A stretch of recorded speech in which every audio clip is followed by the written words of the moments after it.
Deux ministres et une vice-ministre du gouvernement Samalou Kondé, membres de la plateforme politique Ensemble pour la République, parti cher à l'homme d'affaires Moïse Katumbi Chapwe, candidat à l'élection présidentielle de 2023, ont démissionné depuis le mercredi dernier en solidarité avec leur mouvement politique qui est en rupture avec la coalition au pouvoir. Il s'agit de Christian Mwando Simba, ministre du Plan, de Chéribin Okende, ministre de Transport, Voies de communication et désenclavement, et Véronique Kilumba, vice-ministre de la Santé. L'annonce a été faite par la présidence de la République démocratique du Congo. Avec cette démission, quel serait le sort du gouvernement Samalou Kondé? Un remaniement s'impose-t-il et quelle est la procédure du remplacement de ces trois membres du gouvernement Samalou Kondé? Mesdames et messieurs, voilà la problématique autour de laquelle va tourner cette émission Géopresse que j'ai le réel plaisir de vous présenter. Je dois vous signaler que Géopresse d'aujourd'hui est le dernier numéro de l'année 2022. Je profite pour vous souhaiter en même temps déjà une heureuse fin de l'année 2022 et un bon début de l'année 2023 qui commence dans quelques heures. Pour parler ou pour tenter de répondre à ces différentes questions, j'ai reçu des journalistes. J'ai à ma droite Dieudonné Boinali, journaliste au groupe de presse Géopolis Forum, à qui j'ai dit bonsoir. Bonsoir Jojo Moulamba, bonsoir à tous nos téléspectateurs. Nous profitons aussi de cette occasion pour leur souhaiter nouvelles et meilleures pour la nouvelle année qui commence dans quelques jours. Merci Dieudonné Boinali d'être là, mais à ma gauche il y a Patrick Ilunga à qui j'ai dit également bonsoir. Bonsoir Jojo Moulamba, bonsoir également à mon co-débatteur de ce soir, Dieudonné Boinali. On va dire bonsoir également à tous nos téléspectateurs qui nous ont suivis toute cette année. Merci Patrick, j'ai oublié de signaler que vous êtes également journaliste au groupe de presse Géopolis Forum. Voilà, nous allons commencer cette émission sans plus tarder. Dieudonné Boinali, après l'annonce par leur leader politique Moïse Katumbi de sa candidature à la présidentielle prévue le 20 décembre 2023, trois ministres ont annoncé leur démission du gouvernement Samalou Kondé. La démission a été faite lors d'un conseil de ministres tenu à la résidence officielle du président de la République, donc à la cité de l'Union africaine. Comment réagissez-vous à cette émission? Bon, merci Jojo Moulamba pour la question. Il faut préciser qu'il n'y a pas seulement trois ministres, ils sont au nombre de 4, dont 3 ministres du gouvernement central. Vous les avez cités en introduction de votre émission. Il s'agit de Véronique Kilumba, vice-ministre de la Santé, Chéribin Okende Senga, ministre des Transports, Voies de communication et du désenclavement. Nous avons aussi les ministres Christian Mwando Simba, ministre d'État au budget. Là, c'est au niveau national. Au niveau au plan. Voulais-je dire, au niveau provincial, au niveau du gouvernement du Haut-Katanga, il y a aussi le ministre provincial en charge du plan et budget, Momad Kaboulo, qui a démissionné. Bon, je vais commencer ma réponse par rappeler une phrase que j'aime beaucoup lire dans la Bible. Nul ne peut servir des maîtres car il haïra l'un et aimera l'autre. On ne peut servir Dieu et Maman, c'est-à-dire Dieu et l'argent ou les richesses du monde. Je pense au moment où notre pays traverse une période très difficile avec la nouvelle agression rwandaise, au moment où le gouvernement a appelé tous les Congolais à l'unité, on devait se souder, être ensemble pour bouter dehors l'ennemi. Bon, certains compatriotes ont choisi la voie de la liberté, c'est-à-dire en démissionnant. C'est leur droit, mais le moment n'était pas choisi. Pourquoi? Moi, je ne peux pas abandonner mon pays au moment où la République démocratique du Congo est agressée, au moment où on parle de l'unité. Moi, je ne vois pas dans un pays comme la France ou en Belgique, au moment où vous attaquez la France ou la Belgique, vous voyez les Français, les Belges, c'est divisé. C'est une mauvaise nouvelle. Et au moment où aussi, il y a certains là qui disaient on ne change pas l'équipe qui gagne, ni ne peut ignorer les performances économiques réalisé par le gouvernement Sama Lukonde 1 en termes de mobilisation des recettes. Le gouvernement Sama Lukonde nous a présenté un budget de 14,6 milliards au Parlement. Après débat dans les deux chambres, ce budget a été ramené à 16 milliards de dollars. Si nous voyons les autres efforts fournis par le gouvernement pour la mobilisation des recettes internes, c'est chapeau bas pour ces gouvernements. Mais Dieu le monde, nous allons revenir sur ces performances. Oui, je termine, je chute. Oui. On dit on ne change pas l'équipe qui gagne. Mais devant des cas de force majeure comme celui que nous avons, des démissions en cascade des membres de l'ensemble pour la République. Nous avons déjà 3 membres du gouvernement qui ont démissionné. C'est un grand Avant vide, eux, c'est un grand vide. qui s'est créé. Pour ne pas dire le gouvernement c'est vide. Il y a eu un ministre qui a été destitué il y a une année à l'Assemblée nationale, le ministre de l'économie nationale. Qui n'est pas jusque-là remplacé. Voilà. Il a juste un intérimaire. Son poste ministériel n'a jamais été remplacé. Dans une équipe gouvernementale, quand vous avez 4 absences, 4 vides, c'est de trop. Imaginez les dossiers qui sont mis dans les tiroirs, qui ne sont pas traités parce que les différents chefs de l'exécutif, qui sont au nombre de 4, ne seront plus là ou ne sont plus là. Oui, Patrick Ilunga, c'est un vide, c'est un grand vide qui s'est créé avec cette démission de ministre.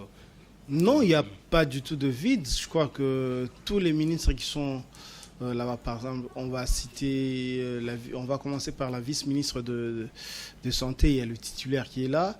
Le ministre au plan, Christian Mwando, désormais ancien ministre, il y a le vice-ministre qui est là. Aussi pour Chérubin Okende, mais il y aura forcément un membre du gouvernement qui va remplacer, le travail va continuer. Il y aura cumul de postes, on les voit déjà avec Nicolas Kazadi, qui, c'est vrai que par le passé on a eu un seul ministère de finances et économie, mais actuellement c'est 2 ministères différents, ils cumulent. Voilà ce que j'allais dire. Bon, je sais, on n'est pas dans le secret du président de la République. Peut-être que ces postes-là seront pourvus bientôt. Mais, voyez-vous, on a éclaté plusieurs ministères pour satisfaire tout le monde, tous les bords politiques. On sait comment ça se passe ici au Congo. Je crois que ça ne pose pas problème en termes de personnel en tant que tel. Parce que si vous allez dans d'autres pays, par exemple, vous pourrez trouver le ministère de l'économie qui est à la fois ministre économie. Ça ne fragilise pas le gouvernement. Non, ça ne peut pas fragiliser le gouvernement en tant que tel. Parce que bon, à la limite, on va dire, moi je ne dirais pas comme Dieudonné Boanali qui dit par exemple qu'on ne peut pas quitter, on va dire, le combat de son pays au moment où le pays est agressé. Mais on sait aussi que la conséquence, c'était ça. Parce que le choix politique était tel que, quand Moïse Katumbi prend le large par rapport à l'Union sacrée, bon, la cohérence politique voulait que tous ceux qui ont été promus au nom de Ensemble pour la République fassent la même chose. Bon, à partir du moment où il y en a qui ont toujours gardé la loyauté envers Moïse Katumbi, donc c'était la conséquence directe. À défaut de le faire, je crois que c'est le président de la République qui allait le faire. Donc je pense que c'est un choix logique et cohérent, quitte à maintenant analyser les choses autrement, parce que de toute façon, les hommes politiques, même quand ils se mettent en coalition, chacun a son agenda. Donc, on est à quelques mois des élections. Moïse Katumbi a fait un choix. Et donc, l'homme d'affaires Moïse Katumbi l'avait dit, son agenda n'a pas été pris en compte, et c'est pourquoi il a estimé qu'il est... Moïse Katumbi a été connu comme homme d'affaires. Depuis près de 20 ans, il est homme politique aussi. Donc, je crois que c'est des choix, à mon avis, qui sont normaux. Et puis, bon, on verra ce que ça va donner dans les jours à venir. On verra ce que ça va donner, mais que pensez-vous de ceux qui pensent que, de ceux qui considèrent que c'est Moïse Katumbi, c'était son avis, c'était pas la position vraiment du parti Ensemble. Il a déclaré ça sur un plateau de télévision, mais le ministre ou membre de son parti ne sont pas libres. Cette histoire d'autorité morale, donc lorsque lui dit, et tout le monde doit suivre. Bon, ça fait partie des maux dont souffrent nos partis et regroupements politiques. Quand vous avez beaucoup d'argent par rapport à d'autres membres du parti, vous pouvez imposer votre dictat, votre vision, votre volonté. Quand vous n'êtes pas aussi populaire au sein de votre parti, vous suivez la volonté du guide éclairé. Et si vous essayez de vous opposer, on vous chasse du parti. C'est ça les problèmes. Dans nos partis politiques, on ne tient même pas des congrès. Même si on tient des congrès, bon, la personne qui sera candidate à la présidentielle du parti est déjà connue d'avance.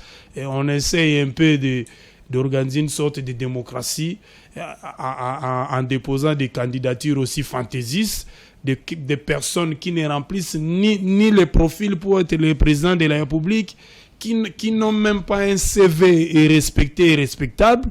Ils déposent des candidatures par complaisance et au finish, au final, on sait que non, c'est toujours l'autorité morale qui sera le candidat du parti à la présidentielle.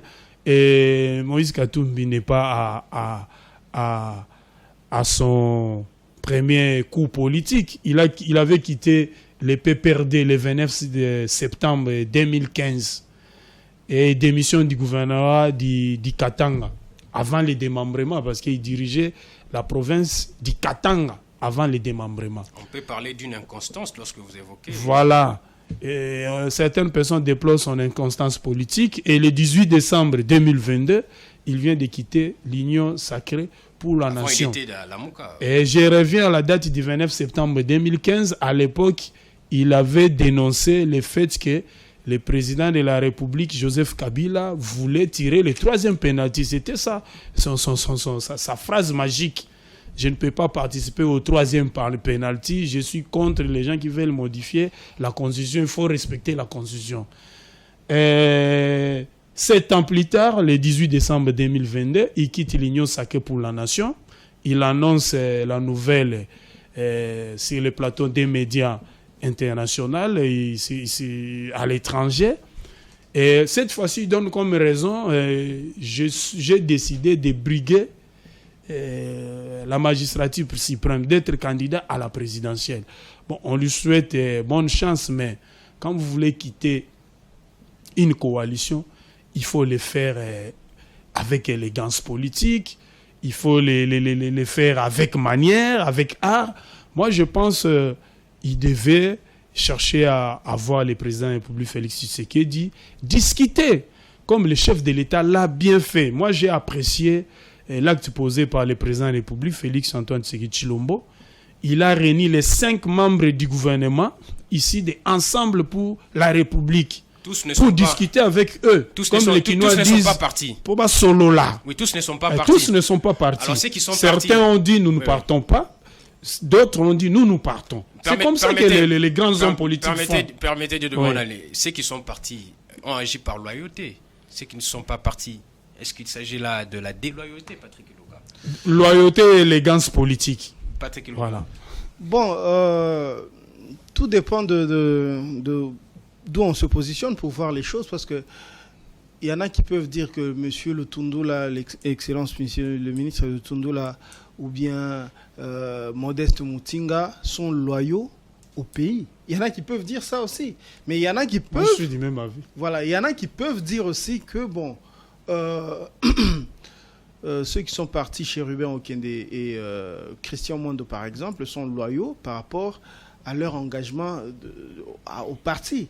Donc je crois que, à mon avis, il n'y a pas... Elle est relative, hein, c'est relatif, donc il n'y a pas forcément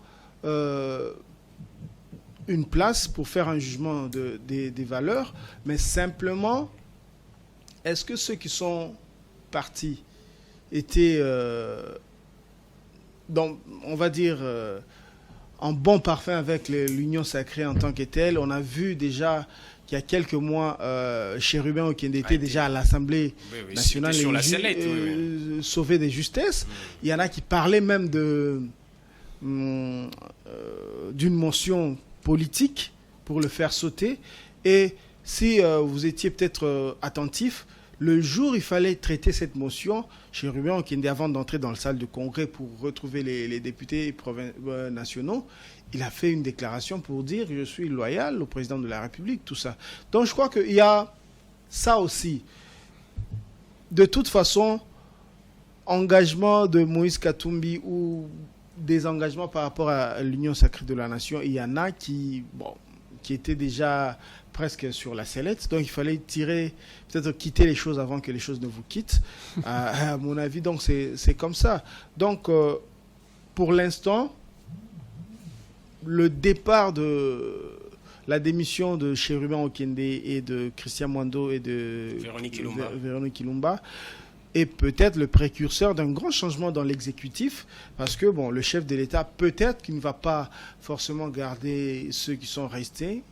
On ne parle pas seulement de ceux qui appartiennent à Ensemble pour la République, mais si vous avez bien suivi le conseil de ministres, le dernier conseil de ministres, le président de la République profite même pour parler au Premier ministre, donner l'ordre pour que chaque ministre fasse le bilan de son action. Oui, on va aborder aussi cet aspect du rapport, mais puisqu'on parle du changement, ici, le fait que deux ministres et une vice-ministre démissionnent de leur poste, il y a des interrogations, notamment. Est-ce que ces démissions n'impose pas un remaniement? Bon, même si ces trois ministres n'avaient pas démissionné, les remaniements gouvernementaux allaient toujours s'imposer. Pourquoi? Et je vous renvoie au compte rendu du dernier conseil des ministres lu par Patrick Mouyaya Katembwe. Le chef de l'État, dans sa communication, il a demandé au Premier ministre et à tous les membres du gouvernement, surtout les ministres qui gèrent les différents départements ministériels, de faire un rapport d'ici le premier conseil des ministres du mois de janvier 2023, à les déposer au secrétariat général du gouvernement qui va les transmettre au cabinet du Premier ministre. Et lors du prochain conseil des ministres, on va évaluer. C'est après cette évaluation qu'il y aura remaniement. Profitant aussi du vide constaté dans certains départements ministériels, on va combler. Mais le vide, c'est le vide physique.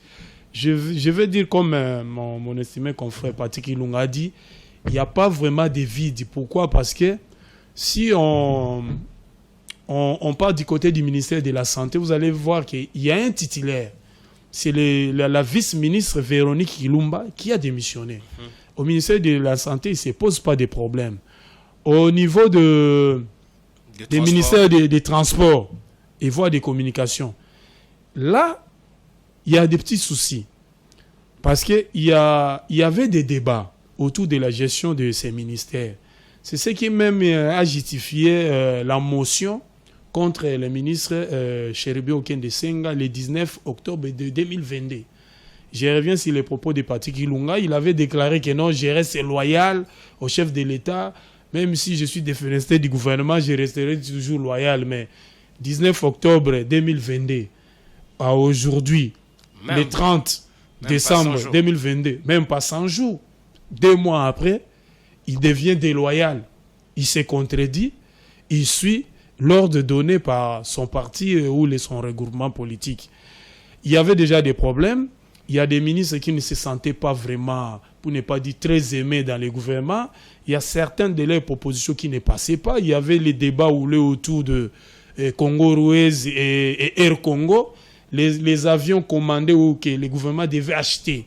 Est-ce qu'on devait les donner à Congo-Ruiz ou bien créer une nouvelle compagnie? Air Congo. Il n'y avait pas unanimité autour de ces dossiers au sein du gouvernement. Vous avez les dossiers aussi Transco, au GFREM, des nominations.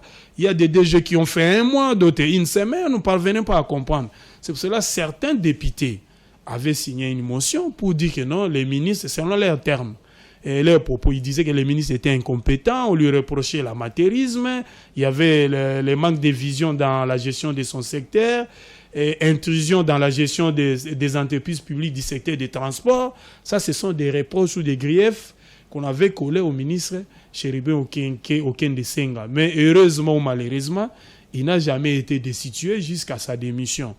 Bon, dire qu'il a démissionné par loyauté, loyauté envers Ensemble pour la République, mais déloyal envers la République démocratique du Congo, qui est menacée par la nouvelle invasion. Mais j'ai apprécié son élégance politique. Il n'a pas eu froid aux yeux, il n'a pas eu peur comme les autres ministres. Ils ont dit clairement au président de la République que nous allons quitter le gouvernement par loyauté à notre autorité morale d'ensemble pour la République. Et nous aspirons à devenir un État démocratique. Et ce n'est pas pour rien qu'on nous appelle République démocratique du Congo. Nous devons commencer à porter ces galons d'État démocratique sur nos épaules. Et les présidents aussi, les présidents de la République aussi, par élégance aussi politique, par tolérance démocratique, il a accepté leur démission. Il faudra maintenant les remplacer parce que nous avons 16 milliards de dollars de budget à mobiliser en 2023 et le gouvernement ne peut pas continuer à gérer la République avec l'absence de certaines béquilles au niveau du transport. Les transports, voies de communication et du désenclavement, c'est un important poste ministériel. Oui, voilà. Mais Patrick Ilunga, un remaniement s'impose-t-il? Vous pensez aussi la même chose? Bon, je crois que si remaniement il doit y avoir, ce n'est pas lié au fait que 3 ministres ont démissionné. Je crois que le président de la République, c'est d'abord un homme politique, il ne faut pas l'oublier. Et dans sa tête, il voit l'horizon qui se pointe à l'horizon, ce sont les élections. Et il a un engagement avec, on va dire, le peuple congolais.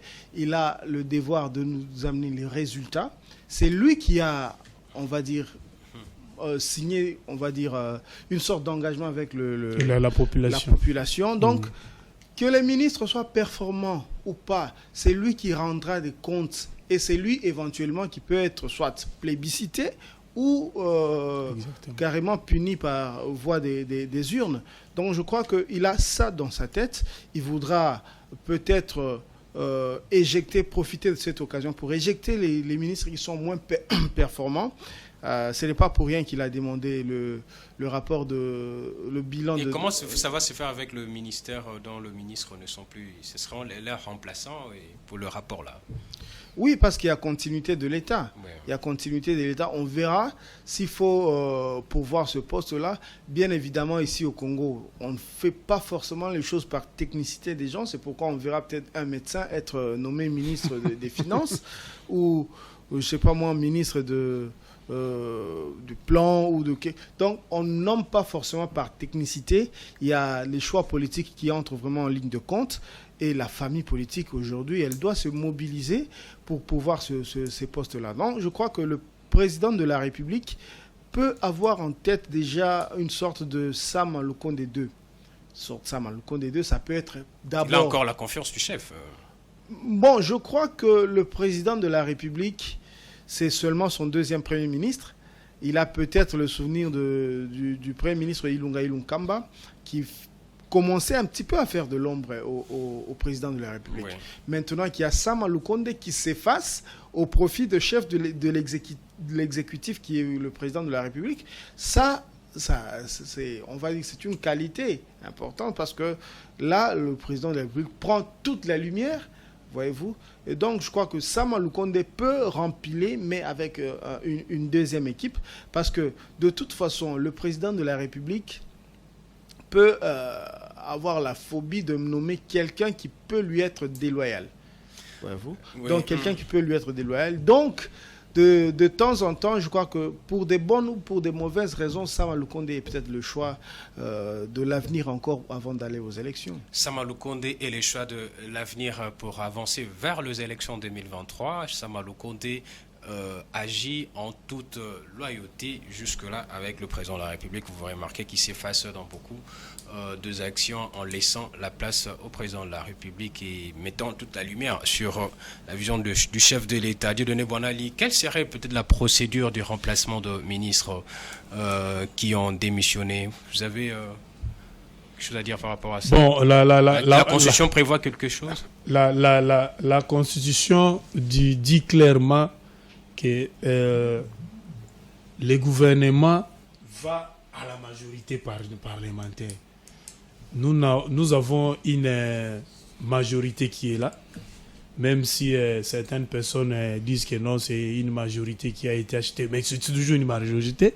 Nous avons une majorité parlementaire qui est là, composée de députés nationaux, de l'Union sacrée pour la nation et des sénateurs, toujours de l'Union sacrée pour la nation.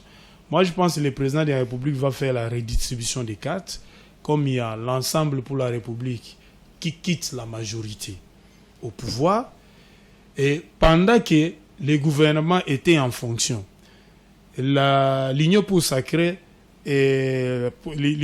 pour la nation s'est agrandie. Il y a eu de nouvelles adhésions. Il y a même des partis politiques qui, au jour d'aujourd'hui, n'ont jamais été servis.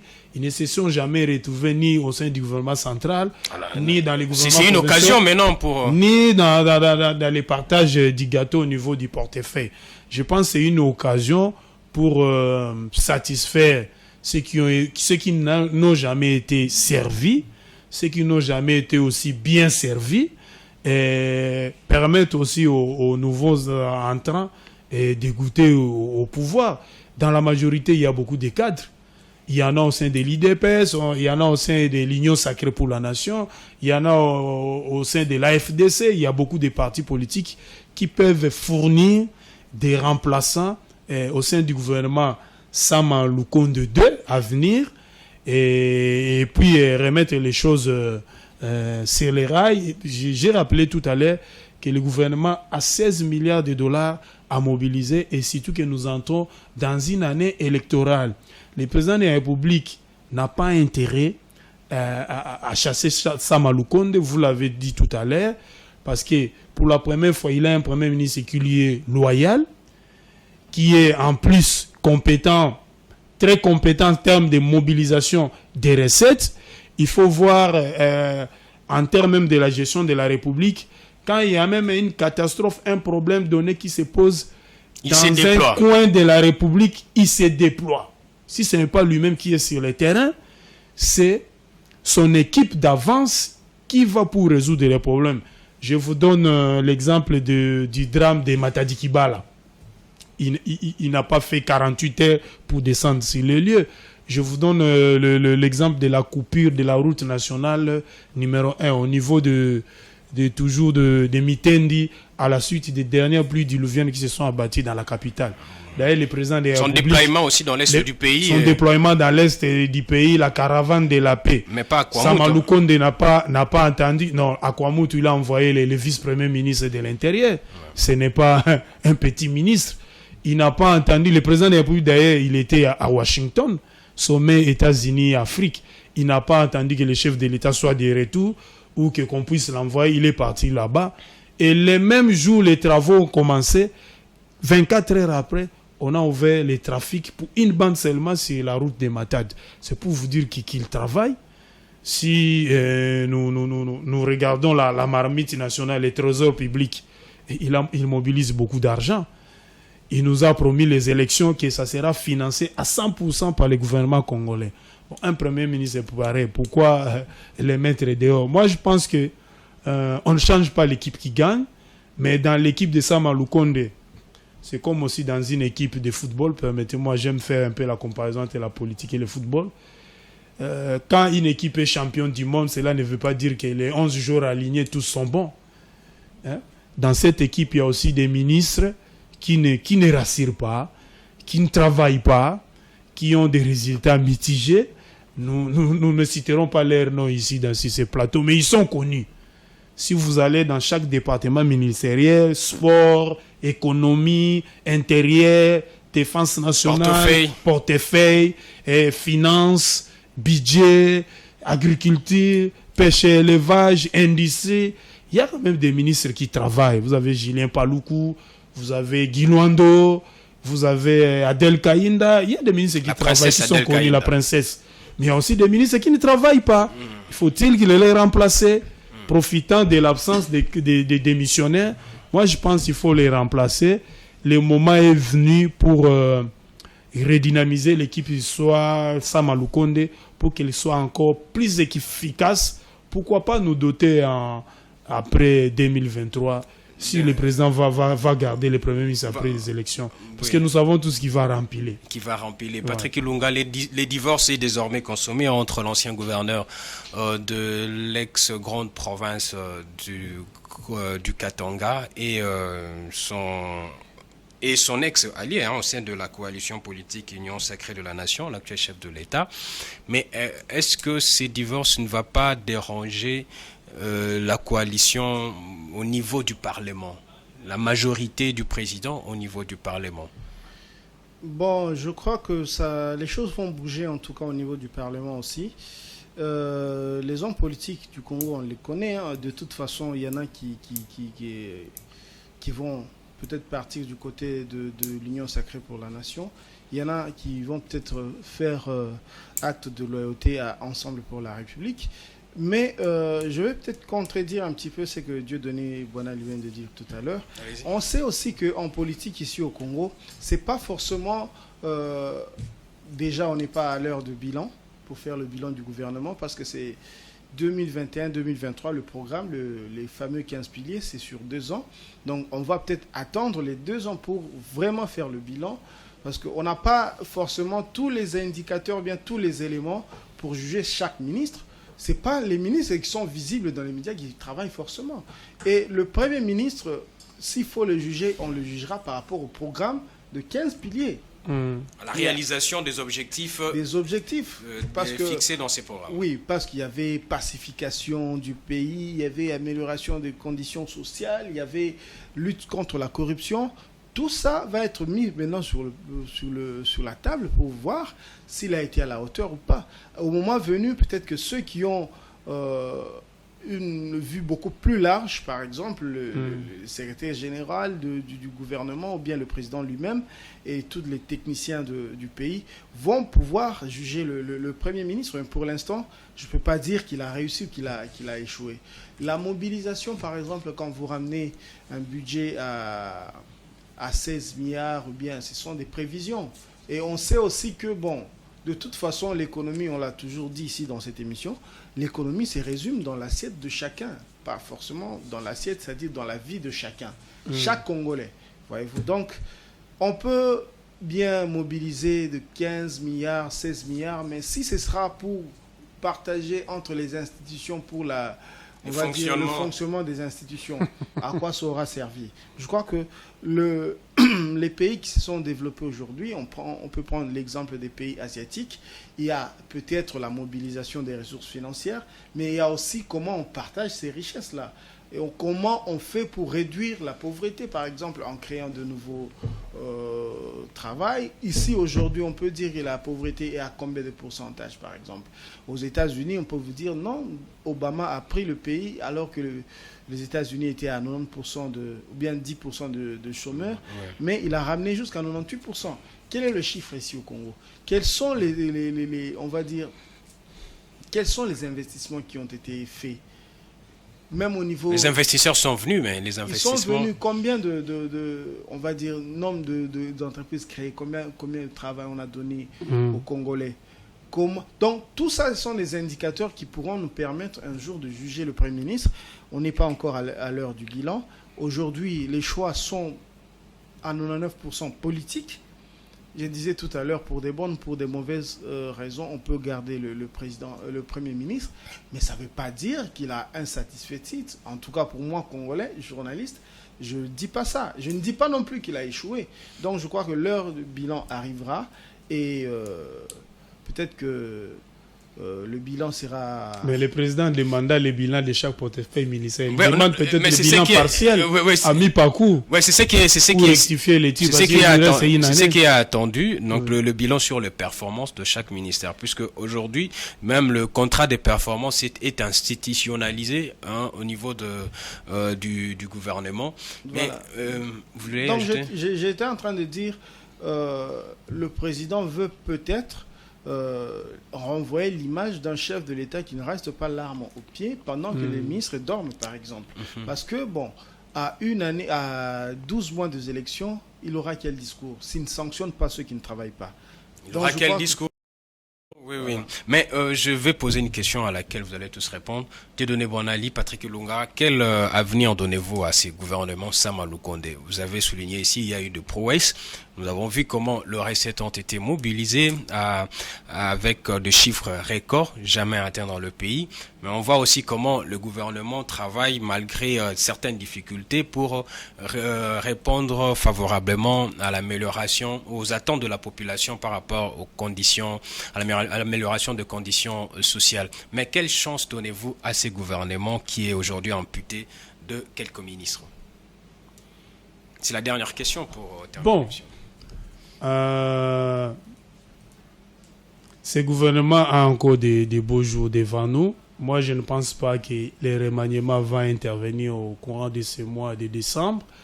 D'ailleurs, décembre, il nous reste un jour. Il nous reste un jour, ni en janvier. D'ailleurs, à la fin de l'année, les chefs du gouvernement donnent 30 jours à chaque ministre. C'est un congé de reconstitution.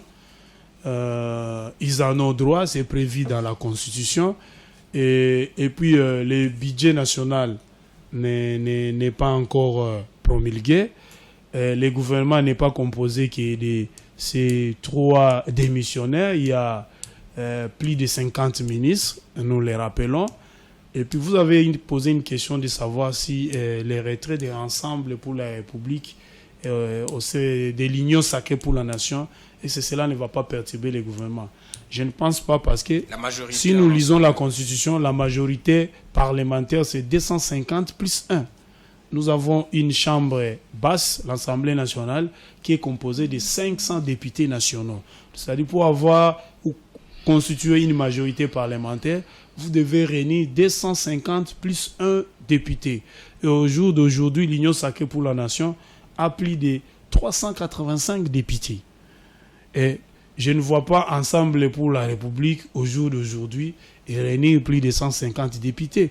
Et vous avez déjà suivi que, à la demande du président de la République, aux 5 ministres, il leur a demandé s'ils vont continuer avec lui ou pas, ou bien ils vont suivre la vision, la voie tracée par leur autorité morale qui est Moïse Katumbi Chapwe.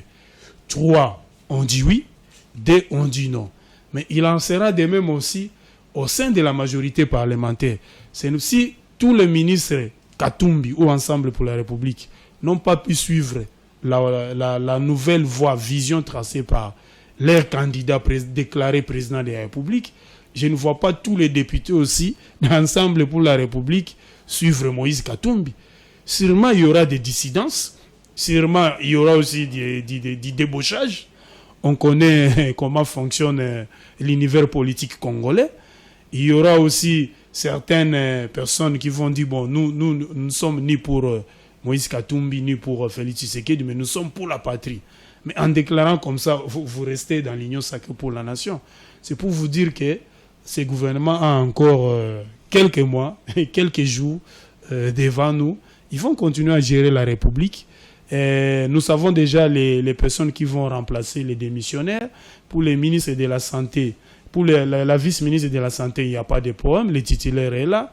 Pour les ministres des Transports, on va prévoir un remplaçant. Sûrement, ça sera le ministre du Commerce extérieur, Jean-Lucien Boussa. Pour les ministères du Plan, les ministres de l'Aménagement du Territoire, et là, c'est votre lecture. C'est ma lecture, il peut faire l'intérim. Je salue aussi la position prise par Christophe Lutundula. Moi, je pense que quand vous êtes vice-premier ministre des Affaires étrangères, au moment pareil, d'ailleurs, c'est l'un des 6 ministères dits réservés au président de la République des pouvoirs régaliens. C'est-à-dire, vous êtes l'homme de confiance du président de la République. Ce n'est pas n'importe qui qu'on nomme ministre des Affaires étrangères dans tous les États du monde. Et vous avez réalisé un bilan élogieux avec des résultats suivants. Vous avez redynamisé 66 représentations diplomatiques du pays à travers le monde. Vous êtes parmi les Congolais qui étaient en première ligne. Bon, il y a le leadership du président de la République, Félix Tshisekedi, vous avez F. Bazaïba, vous avez Christophe Lutundula. Cette liste n'est pas exhaustive, ils sont nombreux. vous avez été en première ligne en termes de plaidoyer pour dénoncer l'injustice. Pourquoi on ne veut pas que la RDC achète les armes? D'accord, pour s'organiser, se défendre. D'accord, voilà, vous avez assuré le paiement régulier. Patrick Ilunga. Ça fait beaucoup d'années que nos représentations diplomatiques ne recevaient pas de frais de fonctionnement. Et Lutundula a joué un rôle important. Lutundula a joué un rôle important. Et vous voulez sortir par la fenêtre et puis jeter de l'opprobre sur un bilan, des résultats aussi palpables, visibles comme ça. Moi, je dis non, à sa place, si j'étais ministre des Affaires étrangères, j'allais rester au sein du gouvernement et montrer ma loyauté au président Félix Tshisekedi. Au président de la République. Et peut-être 1 mois ou 2 mois à la veille des élections, je démissionne, je rentre à l'ensemble pour la République. Patrick Ilunga, quel avenir donnez-vous à ces gouvernements, Sama Lukonde? Mais je crois que techniquement, si on doit suivre les choses, la majorité, moi, je ne la vois pas bouger au niveau du Parlement. D'autant plus qu'il reste seulement quelques mois avant la fin de la législature. Donc je ne pense pas qu'il y aura réconfiguration, il n'y en aura pas. Peut-être politiquement, il y aura peut-être ceux qui vont pousser les autres à déterminer leur position, mais ça ne va pas se répercuter directement sur l'exécutif, d'autant plus que la majorité ne changera pas. Mais politiquement, je pense que le président de la République aura à cœur de se donner un souffle nouveau avec de nouvelles têtes qui vont arriver peut-être pour donner une autre impulsion. Je crois, en tout cas, c'est ce qui peut arriver dans quelques semaines, selon ma lecture à moi. Mais j'estime aussi que on peut être dans l'opposition et continuer à servir la République, hein, parce que l'opposition peut être aussi force de proposition. Oui, on l'a vu en France. Voilà, on voit quelqu'un comme Sesanga. Bon, moi je ne le cite pas en exemple, je ne le connais pas assez, je vois qu'il bouillonne quand même de propositions. Il n'est pas dans la majorité, mais il est comme force de proposition dont le pays a besoin. Donc, ceux qui sont partis de l'Union sacrée ne sont pas ennemis de la République. Ils peuvent servir le pays, d'autant plus que l'opposition est reconnue aujourd'hui au niveau de la Constitution. Donc, je crois que ce qui importe, c'est les convictions pour pousser le débat et le combat pour la République en avant. C'est pas que si vous défendez forcément l'Union sacrée que vous défendez le pays, non. C'est pas ça. Donc, ça peut être ça, mais c'est pas forcément ça. Donc, je veux dire que l'opposition n'est pas forcément l'ennemi du pays. Ce gouvernement, pour revenir à votre question, ce gouvernement, moi, je lui donne quelques semaines avant peut-être de nouvelles têtes qui vont arriver et des têtes aussi qui vont rempiler. Et avec à la tête, moi, je parie Sama Lukonde, bien que je ne dis pas qu'il a forcément un bilan élogieux ou je ne critique pas non plus son bilan à l'heure. Le bilan n'est pas encore... Donc moi, j'ai dit simplement qu'à l'heure qu'il est, on n'a pas forcément tous les éléments pour critiquer son bilan. Oui. Si je dois me mettre vraiment au regard de ce que je vois, au regard de ce que je vois, il y a quelques semaines, des Congolais sont tués. Il y a un maire à bord. Donc, côté pacification, c'est pas réussi. Si on va par exemple côté renforcement de l'autorité de l'État, on voit bien qu'il y a des endroits en République démocratique du Congo où il n'y a pas de l'autorité de l'État.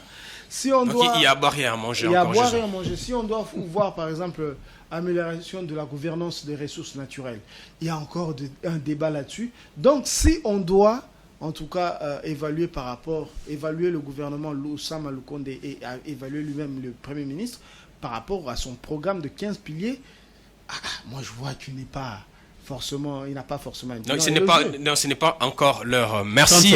Voilà. Je voulais dire, les remaniements se justifient parce que le président a perdu des alliés de taille. Moïse Katumbi, on connaît tous sa popularité dans la région Grand Katanga, y compris Christian Mwando Simba. Je pense que le président de la République doit remanier son gouvernement et surtout se chercher de nouveaux alliés dans la région Grand Katanga parce qu'il y a un grand électorat là-bas pour gagner la présidentielle de 2023 et surtout remplir briguer un deuxième mandat. Il a besoin aussi des voix du Katanga. Et comment les avoir si vous n'avez pas de grands leaders d'opinion des grands hommes politiques de la région autour de toi. C'est ça les grands dilemmes. On voit Jacques Kabou là aussi monter. Bon, on ne va pas le comparer à d'autres. Mais voilà, c'est par cette note que nous mettons un terme à votre émission, le dernier numéro de l'année 2022, Géopresse. Et j'ai dit merci aux deux invités, aux deux journalistes, des éminents journalistes, Patrick Ilunga, Dieudonné Boinali, d'avoir été là. Je dois aussi signaler que profiter, d'ailleurs, s'il faut le dire, adresser, vous souhaitez une heureuse année 2022 qui s'achève et un bon début de l'année 2023 qui commence dans quelques heures. L'année 2022 n'a pas été facile, il n'a pas été seulement une année de réussite, mais il y a eu aussi d'échecs. Malgré ces échecs, nous avons maintenu la République démocratique du Congo existe toujours, et c'est aussi l'occasion ici d'adresser et d'exprimer toute la compassion aux familles qui ont perdu leurs proches et dans des conditions très difficiles, catastrophes naturelles, accidents de circulation, accidents électriques. Et aussi le Géopresse adresse aussi des pensées pieuses aux forces armées de la République démocratique du Congo qui continuent à défendre l'intégrité du territoire national congolais. Et aussi nos pensées pieuses vont à l'endroit de familles victimes de l'agression insensée menée par la République du Rwanda dans la partie est de la République démocratique du Congo. Aux deux invités, encore une fois, grand merci. À vous, fidèles téléspectateurs, un grand merci de continuer à suivre votre émission Géopresse. On se retrouve en 2023 avec le même plaisir, mais aussi avec une nouvelle image et aussi d'autres sujets intéressants. À la prochaine.